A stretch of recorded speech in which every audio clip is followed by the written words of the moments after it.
Thanks, Steve. And you're a very lucky audience, because he's a very smart man who I've admired for quite a long time. So. Well, thank you, Karen. You're welcome, Steve. I'm going to kick it off with a few questions that I have, but please do submit your questions and I'll ask them away. But for me, I know a lot of people in this room, in some ways you're preaching to the converted. But as these people go into organizations and are hired into jobs, fingers crossed, what are some ways that you've learned to bring skeptics on board, or people who maybe don't understand what you're trying to do in being innovative and looking for making changes? What are some ways you've learned to get them on board and get them to become your supporters? I think the biggest thing is just to champion the people who are trying out new ideas and let people try out ideas. It sounds stupid, but a lot of the experiments in the digital space start off as fairly small things, and when you let people try things and give them permission to fail, that's where you find all your great successes for it. And when you champion the successes and keep investing in letting people do them, the things that succeed keep growing, and you can, minimize the ones that don't work and nobody really notices about it. And the more that you champion it and the more you bring people in who want to try new things and who want to push the boundaries for it, generally speaking, the culture changes pretty quickly. And when you see people starting to get results, at Radio 3, it was kind of interesting. When we first started podcasting, we were fairly early in the podcasting bandwagon for it, because we realized that we had this library of music that all the musicians owned their own rights, and we could just ask them if they would let us podcast them and help expose them in a different way. Very few people knew what podcasting was, and there was a number of people in the office who didn't think it was a good idea or didn't understand it or thought it was taking away from radio. And we put out our first podcast, and then I think 2 weeks later, iTunes incorporated podcasting, and they featured Radio 3 in it. And we had just this huge avalanche of people from around the world who came in, because we were one of the only legal music podcasts in the world. All of a sudden, everybody wanted a podcast. And, because it was a really big number of people that you got a very different connection with than in radio, and people can actually talk back to you. When we started doing things around, one of the things that I love about the Radio 3 site and the way our hosts work with it is that when you're listening in real time to a radio show, if you're on the website, the audience has a great conversation going on with the hosts in real time on our blog, so that you can listen to programming, but there's a really active discussion about what's going on in there where you can be an active participant. And again, when we started doing that, some people thought that was crazy and we should be focusing on radio and it was distracting from things. But then all of a sudden people started getting 200 or 300, 400 comments in a 3-hour show, and all this passion and amazing ideas and interaction came from the audience, to the point where pretty much everybody now understands that it's exciting, and it adds a whole new dimension to your job to have this really direct connection with your audience. So try stuff and celebrate it when it works. Awesome. And on the subject of awesome, someone in the audience would like to know how we can encourage the rest of the CBC and the media that we consume from other sources to be as awesome as CBC Radio 3. What things that people can do to advocate for innovation within the media that they consume? Honestly, I think it is changing, and some of the stuff that I talked about before, it's not easy. CBC is in a very lucky place, particularly on the radio side, where revenue isn't a giant piece of it. It's really around that public service mandate. There isn't an easy transition from something like broadcast television where the revenues don't match online. If everybody left, you would lose a ton of money doing that. I think making sure that you use the stuff that's out there where people are doing it right and showing that it works, and trying to become an advocate for your network to go in and use the things. The faster people transition and the more people that are there using it, the more resources get invested in it. And when you see something that you like, I guess all I can say is, along that idea of empowering the people and giving people the tools and the ability to have a voice. When you find things you like, let people know and try and get more people involved in it, because that's where the support goes, is where the people are and where the voices go. And we are so lucky at Radio 3 to have just an amazing community around it, where that if you purely judged it on a comparison to broadcast numbers, it shouldn't exist in terms of investing in it over and over again, and I'm very thankful that CBC continues to invest in it, but I put so much of it into the artists and the music community and the amazing music fan community, because they champion it so loudly that it remains a much brighter light than the numbers should, if that makes sense. What are some lessons that you've learned in terms of letting the crowd take control and acting as a kind of curator, or helping to provide some structure for that discussion to happen and that change to happen? I don't know if there's any grand lesson other than just you have to go whole hog on it. Like you can't do it halfway. Being totally honest and open and transparent with your audience. I don't know. It's this huge fear factor to give up control for media, because that's what, everything from the history of private media or traditional media has always been, there's a select number of licenses or frequencies available. There's only a certain amount of people who have enough money to be able to do that sort of thing. There's only a certain number of hours in a channel. So it's really around a lot of controlling choices and getting people to open up and give that up and turn it over to people and say, we want to hear exactly what you want. It's scary, but I guess you just have to do it, and the more you do it, the more you are just surprised constantly by the results of it. I know Lana, the Radio 3 hostess here, is doing something on air right now called the A-List, EH list. It's kind of a play on playlist for Canadian songs, and it's a contest every week. There's a theme to go have everybody make up a playlist of all Canadian music around a theme. I think Halloween was zombies, like a zombie playlist or something like that, and we highlight as many of them as we can and encourage everybody to share them with each other, and then one of them gets turned into a podcast that gets put out. So I guess it's trying as many ideas as you can to do it and see what works, and when you find success, just keep going more and more, and ask people what they want. Okay. One person would like to know, I don't want to leave this question behind, but I love my CBC3 playlist. Can I embed it on my website soon? Working on it. Yes, where it's on the requirements documentation for us. So yeah, it's funny. We have the ability to share the links to songs and playlists and pretty much anything that's media on the site. But embedding it is a step we're moving towards. We redesigned our player and we have to rebuild that functionality. I'm sorry. It's coming.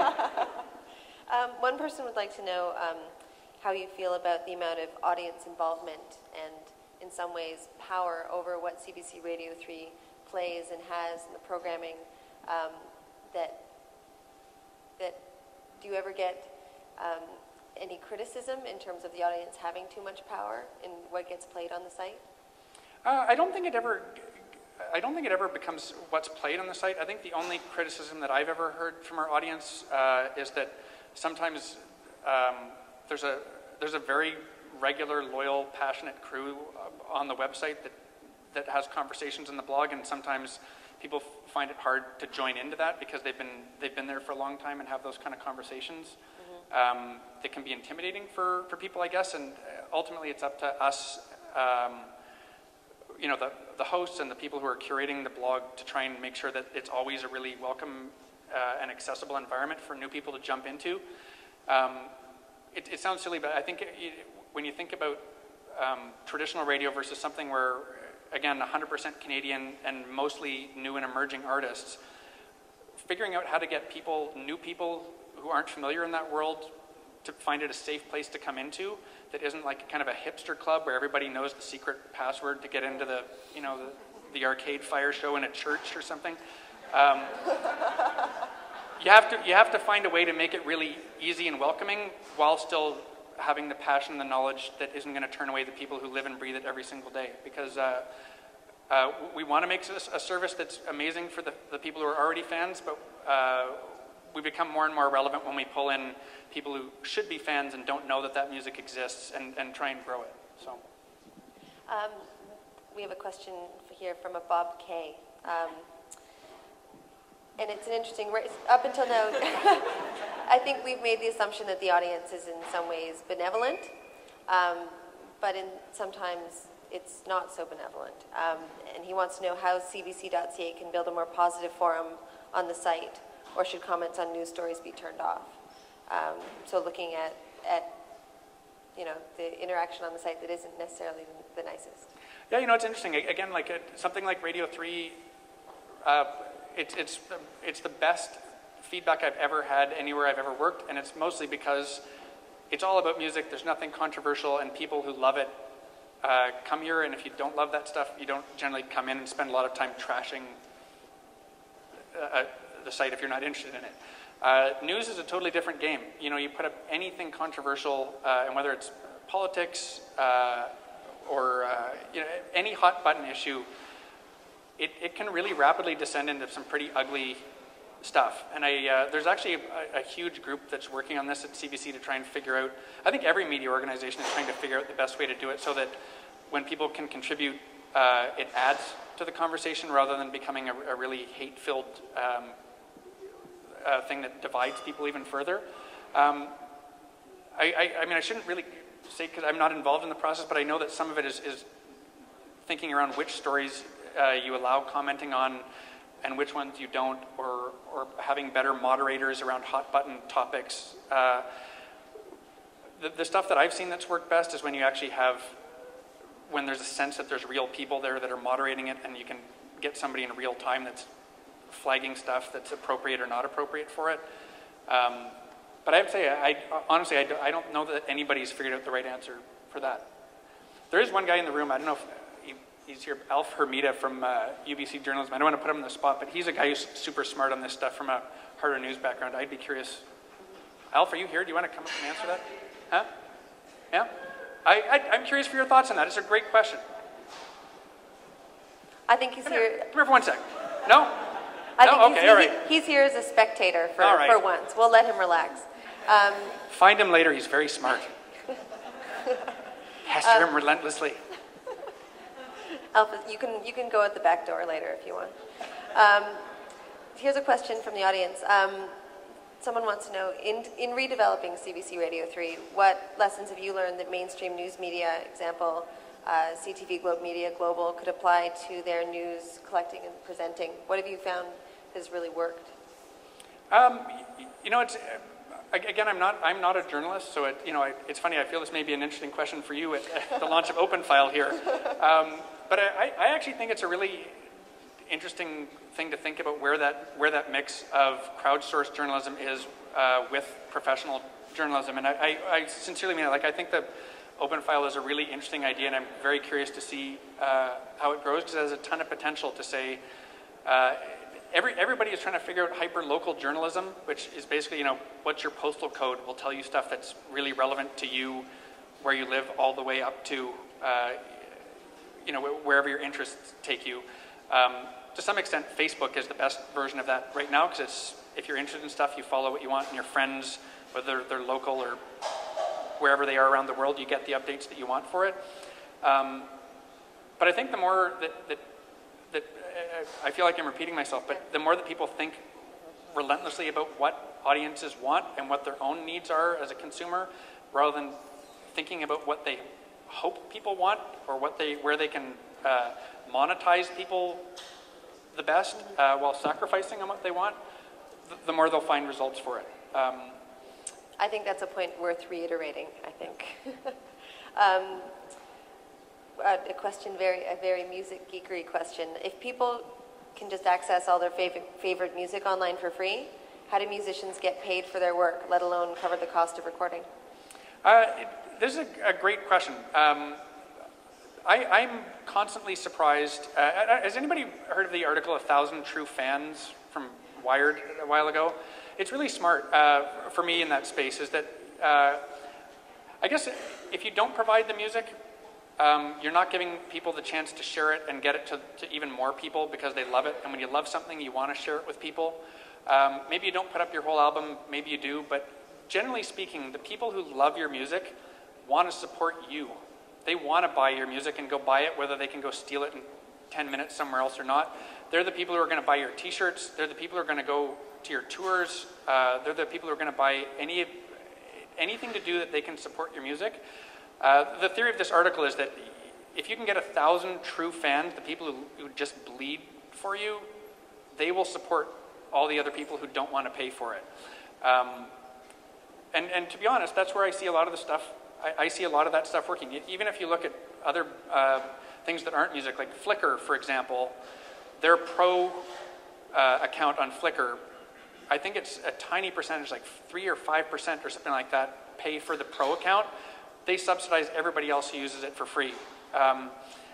And I don't know, I guess I would just say, the job of a new musician, for the most part, is to try and get more people to hear their music and to love it. And the more that you can get it out there, the more you create reasons to love it, hopefully the more reasons that people will buy it.